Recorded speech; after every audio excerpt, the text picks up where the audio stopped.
আগামী ৫ নভেম্বর নির্বাচনে যে ফলাফলই হোক না কেন তা মেনে নেবেন রিপাবলিকান প্রেসিডেন্ট প্রার্থী ডোনাল্ড ট্রাম্প। তবে এজন্য বেশ কিছু শর্ত জুড়ে দেন তিনি।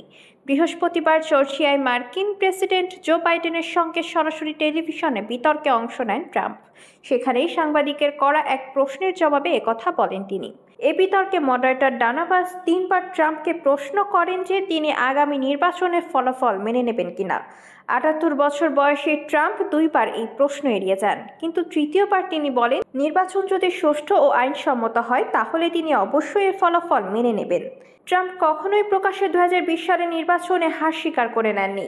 তিনি বারবার বলেছেন যে ওই নির্বাচনে তাকে বেআইনিভাবে হারানো হয়েছে।